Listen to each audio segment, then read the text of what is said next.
เรามาเริ่มเอาภาพเข้าไปในซอฟต์แวร์ Macro Data Mine ของเราครับ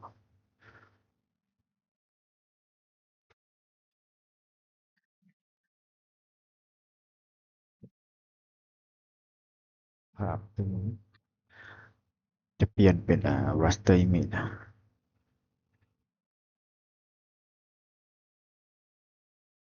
เดี๋ยวเอาเบอร์6มาแต้มลอง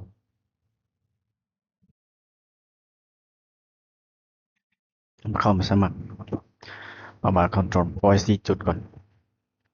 ไปตั้งโปรเจกต์อยู่นี่จะตั้งเป็นnon earth นะจะไปเลือกเอา mirror นะตัว meter นะกับ control point เนาะไปเพิ่มจุดทมิตเลือกจากความสูงของแกน y มัน15เนาะ5อยู่นี่10 15ก็มาจับจุดนี้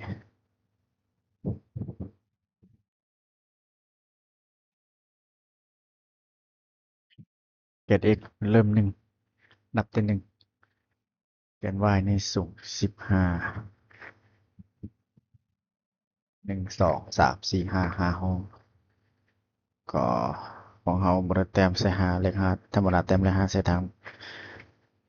เบื้องนี้ตื่มสิได้เบื้องง่ายแต่บริหารได้แต้มก็จุดที่21 2 3 4 5อยู่แกน x เยมินตัวนี้มันเจ3พอดีมี40แมตช์ของแต่ละสั่ง1 สั่ง 1 แมตช์พอดี40 ห้อง40 แมตช์40 แมตช์ยาว40 แมตช์สูง15 แมตช์คือเก่าวันนี้รวงนี้ก็บ่ได้หมายแต่นั้นเบิ่งตัวนี้หนึ่ง1 2 3 4 5คือกันก็ถอนพอยจุดที่31 2 3 4 5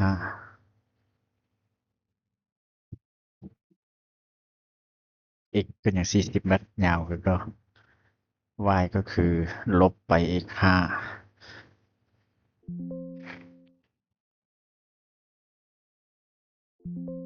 บ่ได้แสดงว่าต้องรีมูฟก่อนตัวนี้แอดไก่น่าจะ1 2 3 4 5แค่นี้ก็40ก็-5 แมตช์-5 แมตช์ก็พอยที่ C นี่พอยที่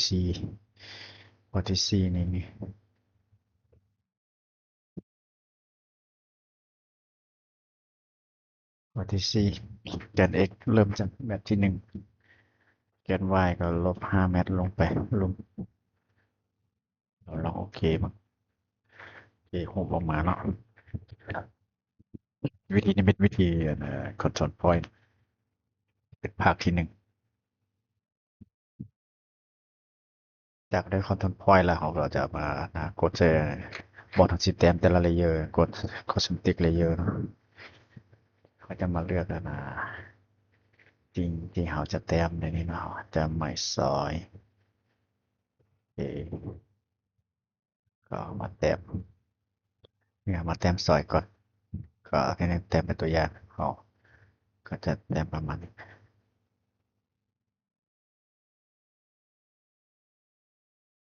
โอเคลืมกาย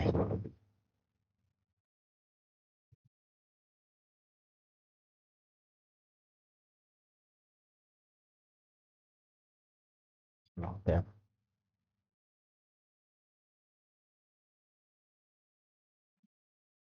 ลืมซื้อ